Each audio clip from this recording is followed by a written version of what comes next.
अस्सलाम वालेकुम। नया दौर के साथ मैं हूं मुनीर बाजवा। लाहौर हाई कोर्ट में 2015 से पेट्रोल की कीमतों को चैलेंज किया गया है और आज फिर पेट्रोल की कीमतें जो हैं वो बढ़ाई गई हैं और उसको फिर से एक मुतफर्रिक दरख्वास्त के ज़रिए अदल सदीक एडवोकेट ने चैलेंज किया है। अदल साहब, आप इतने अरसे से इन पेट्रोल की कीमतों को चैलेंज कर रहे हैं, क्या कोई स्टंट है, पब्लिसिटी स्टंट ले रहे हैं आप? देखिए फैसला तो कोई हुआ नहीं। देखिए, यही तो हैरान कुन बात है।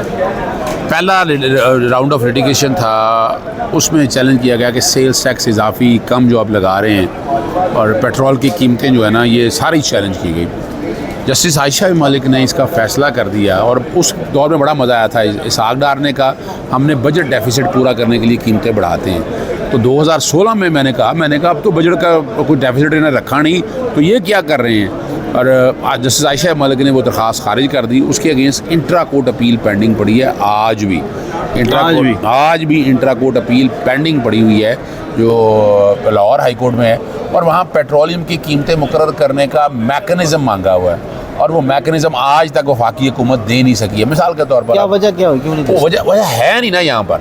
यानी अमूमन होता है कि जब मिसाल के तौर पर आपने बिजली की कीमतें मुकर्रर करनी है तो टैरिफ तरीक़ाकार दिया हुआ, टैरिफ का तरीक़ाकार दिया है। उस टैरिफ के मुताबिक जो है ना वो जो है ना आपने कीमतें मुकर्रर करनी है, लोगों को सुनना है, सारे हालात और वाक़या देखने। पेट्रोल की कीमत मुकर्रर करते हुए आप देखते ही नहीं है। थर्ड क्लास पेट्रोल आता है, सल्फ़र मिला हुआ आता है। और ये चीफ जस्टिस जब उमर अता बिन यासम यहाँ चीफ जस्टिस थे, उस वक्त मैंने ये इस मामले को छेड़ा था और लेके आया था और आया था, साबित किया।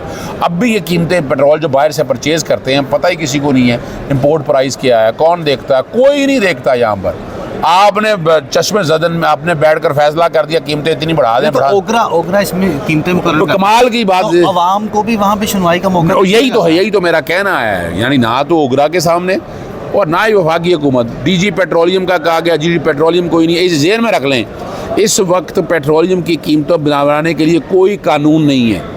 हवा में कीमतें मुकर्रर हो रही हैं और उसका मकसद सिर्फ और सिर्फ आवाम की जेबों पे डाका डालना है। मैं फिर बताता चलूँ, कितना टैक्स लग रहा है पेट्रोल? अभी तकरीबन आप समझ लें कोई जब इसहाक डार थे, जब पिछली गवर्नमेंट थी तो उस वक्त 60% के करीब जो है ना उस पर सेल्स टैक्स था। पीटीआई गवर्नमेंट नहीं, इसहाक डार के दौर में पीटीआई ने आगे सेल टैक्स ख़त्म किया तो पेट्रोलियम डेवलपमेंट लेवी लग गई। अब पेट्रोलियम डेवलपमेंट लेवी गालबन को 60 रुपये के करीब चली गई है। यानी आप क्या डेवलप क्या किया आपने, क्या कुछ काम सही किया? यानी पीटीआई भी जब आई तो उसने भी नाम चेंज किया और पेट्रोल नहीं, लेकिन उसमें कम से कम ये हुआ कि सेल्स टैक्स 17% पे आ गया, कई जगह तो 0% पे भी ले आए। पीटीआई गवर्नमेंट में ये कमाल ये था कि उन्होंने जो मैंने बातें की थी मान ली और उसने हुकूमत चलाई। ये जो है ना, ये जो तरीक़ाकार इनका है ना, इस गवर्नमेंट इनके पास कोई जस्टिफिकेशन नहीं है, कोई बेस नहीं है इनके पास कि किस तरह कीमतें मुकर्रर करनी है, क्या नुक्ता नज़र लेना है। बिल्कुल वजाहत के साथ मैं बता दूं कि कोई है ही नहीं। और इसीलिए मैं जदोजहद कर रहा हूं। मैं हर दफ़ा की कीमतें मैं चैलेंज करता हूं, मैं लेके आता हूं कोर्ट के साथ। चैलेंज करने से तो अदालतों में मुकदमात का बोझ ही बढ़ता है। देखिए वजह क्या है, मैं जेन में रख लीजिएगा। इस वक्त लाहौर हाई कोर्ट से मैं बहुत नाउमीद हूँ, मैं पुरुमीद नहीं हूँ लाहौर का। लाहौर हाई कोर्ट में ज़्यादातर जजेस जो हैं वो जो फसायत का शिकार हो रहा है उनके साथ ज़्यादती हो रही हैं। बहुत से केसेस ऐसे हैं जो मैंने फ़ाइल किए हैं, वो सुनवाई रखा नहीं जाता। लार्जर बेंच बने हुए हैं, वो मुकर्रर नहीं किए जाते। मैं तो बहुत सी शिकायत है लाहौर हाई कोर्ट। मैं तो आटे और रोटी की कीमतों को भी चैलेंज किया हुआ है। बिल्कुल, वो भी मैंने चैलेंज किया है।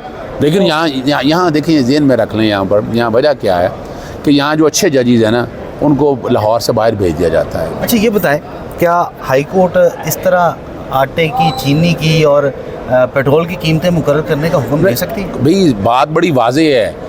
मैं ये नहीं कह रहा कि इन्होंने कीमतें मुकर्रर करनी है। कीमतें मुकर्रर करनी है कानून के मुताबिक मुकर्रर करें। हाई कोर्ट ये तो कह सकती है कि लाएं ना, बताएं ना किस तरह मुकर्रर करते हैं आप। आपका जो दिल चाहे, मेरा जो दिल चाहे कि मैं कीमत 10 रुपये बना दूँ, तो आप वो इन्फॉर्मेशन कमिश्नर के जरिए भी तो ये चीज़ें मांग सकते हैं। सिर्फ इन्फॉर्मेशन मिलेगी ना। इन्फॉर्मेशन लेके मैंने क्या करनी है? मैं तो क्यों रहा हूँ कि आपको साबित कर, अदालत ने क्या करना है? अदालत ने मिसाल के तौर बिजली की जो कीमत का तरीक़ाकार है ना वो नेपरा कानून के मुताबिक दिया है, हेयरिंग होनी है, लोगों को सुनना है। पेट्रोल की कीमत कैसे मुकर्रर होनी है मैकेनिज़्म ही कोई नहीं है। बिल्कुल ही नहीं, बिल्कुल नहीं है। ये मैं वांगे दौल चैलेंज करके कह रहा हूँ कि है ही कोई नहीं। कानून क्या कहता है कि आवाम की सुनवाई बिल्कुल होनी चाहिए और यही मेरा एक सवाल है। और ये लटकाते आ रहे हैं, यानी नवाज शरीफ के दौर में भी लटका रहा, पाकिस्तान तहरीक इंसाफ के दौर में भी लटका रहा, अब फिर ये गवर्नमेंट आ गई हुई है, ये फिर लटका हुआ है और इंट्रा कोर्ट अपील आज भी पेंडिंग है और मैं यही चाहता हूँ वो मेरिट पे डिसाइड हो जाए। तो क्या समझते हैं कि जल्दी इसके ऊपर फैसला होता है? देखिए, मैं लाहौर हाई कोर्ट से तो मैं बड़ा नाउमीद हूँ, मैं साफ सी बात बताऊँ आपको, मैं कभी नाउमीद नहीं होता अदालतों से, लेकिन मैं मौजूदा यहाँ पर चंद जजेस हैं जो बिल्कुल बड़ा तेज़ी पब्लिक इंटरेस्ट को देखते हैं, लेकिन कई अच्छे जजेस हैं। यानी मिसाल के तौर पर मैं छोटी सी बात बताऊँ,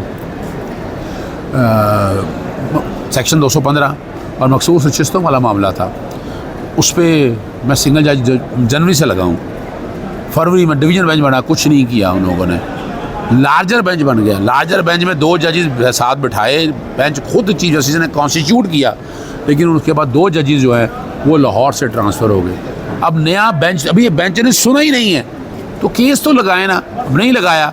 अब मैं अल्टीमेटली आज मैंने दरख्वास्त दिया जल्दी समाअत के लिए, वो नहीं लगाते हैं तो अल्टीमेटली मैंने फिर सुप्रीम कोर्ट जाना है कि सारे मामले को आप सुप्रीम कोर्ट में, और वो दरख्वास्तें भी नहीं वसूल करते। आज इंशाल्लाह बाई कोरियर जो है ना वो एक दरख्वास्त भी यहाँ भिजवाएंगे कि जनाब ये वसूल नहीं करते हैं, रजिस्ट्रार ऑफिस को यही भिजवाना है कि जनाब लगानी नहीं लगानी, लेकिन दरख्वास्तें ना लेना जो है ना ये अब इंसाफ की राह में रुकावट दायर पैदा कर। जी बिल्कुल, लाहौर हाई कोर्ट में जस्टिस कासिम खान के दौर में भी जब पेट्रोल को ब्लैक किया गया था, पेट्रोल के ऊपर पेट्रोल की तरसील जो है वो रोकी गई थी, उसके ऊपर भी एक बड़ा तफसीली ऑर्डर आया था, रिपोर्ट भी आई थी, लेकिन उसके ऊपर भी अमल दरामद नहीं हुआ। अब ये पेट्रोल की कीमतें जहाँ अज़हर सिद्दीक़ एडवोकेट मुसलसल हर महीने पेट्रोल की कीमतें बढ़ती थी, उसको चैलेंज करते थे मुतफ़र्रिक़ दरख्वास्त के ज़रिए। अब 15 दिन के बाद दोबारा से इन जो बढ़ने वाली कीमतें हैं उनको चैलेंज किया जाता है, लेकिन अभी तक इन दरख्वास्तों पर फ़ैसला नहीं हुआ, जो कि अदालती निज़ाम इंसाफ के ऊपर एक सवालिया निशान भी है, और आवाम को जो रिलीफ़ कानून के मुताबिक बनता है वो दिया जाना भी ऐन कानून के मुताबिक दिया जाना जो है वो इंसाफ का तकाज़ा है।